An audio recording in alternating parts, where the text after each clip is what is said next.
اس وجہ سے جو میں سختیاں اٹھا رہا ہوں یا جو میرے ساتھ سلوک ہونے والا ہے یا سلوک ہو رہا ہے،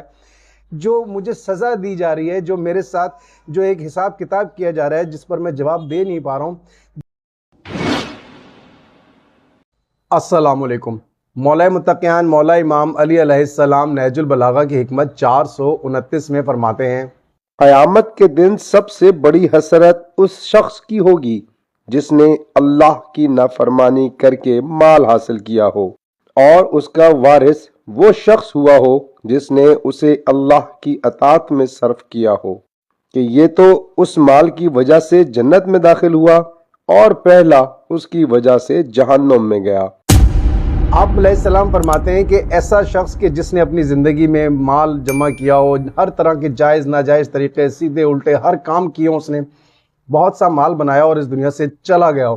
لیکن وہ جو مال چھوڑ کر گیا، اس کا جو وارث بنا، اس نے اس مال کو اللہ کی راہ میں خرچ کیا، نیک اعمال کیے، ایک اچھی زندگی گزاری یہاں سے، اور آخرت میں کامیاب ہو گیا۔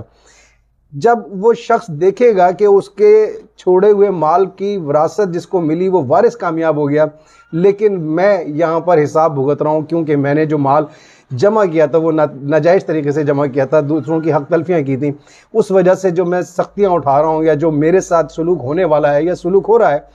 جو مجھے سزا دی جا رہی ہے، جو میرے ساتھ جو ایک حساب کتاب کیا جا رہا ہے جس پر میں جواب دے نہیں پا رہا ہوں، جب وہ یہ شخص دیکھے گا تو وہ ایک حسرت کی نگاہ سے اس کو دیکھے گا، انتہائی پچھتاوا اس شخص کو ہو رہا ہوگا کہ کاش یہ جو میں نے آخرت میں کامیابی اپنے وارث کے لیے چھوڑی، اس کامیابی کو میں اپنے لیے اختیار کرتا، میں اپنی زندگی ایسی گزارتا، ایسی کامیاب زندگی گزارتا کہ آخرت میں میرے لیے بھی اسی طرح سے راستے کھلے ہوتے، میری بھی کوئی ایسی حساب کتاب والی بات نہ ہوتی، میرے لیے بھی کامیابی میرا قدم چومتی، مجھے یہاں پر کسی طریقے سے اس طرح سے پریشان نہ ہونا پڑتا۔ یہ شخص انتہائی حسرت میں ہوگا، انتہائی پچھتاوے میں ہوگا، اور اس سے زیادہ کوئی شخص بیچارہ نہ ہوگا، کوئی شخص ایسا نہ ہوگا کہ جس پر ترس کھایا جا سکے۔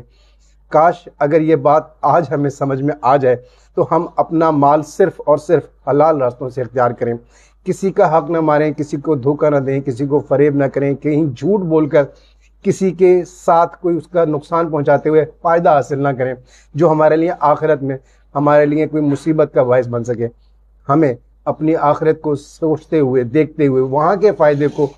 اپنی نظر میں رکھتے ہوئے دنیا کے نقصان کو قبول کرنے کی پروردگار عالم توفیق عطا فرمائے، اور یہ جو دنیا کے فائدے ہیں، نفع ہیں، جو تھوڑے سے ہیں، جو تھوڑی سی دیر کے لیے ہیں، ان سے اپنے آپ کو بچاتے ہوئے آخرت کی سوچ کے مطابق زندگی گزارنے کی توفیق عطا فرمائے۔ آمین یا رب العالمین۔ شکریہ۔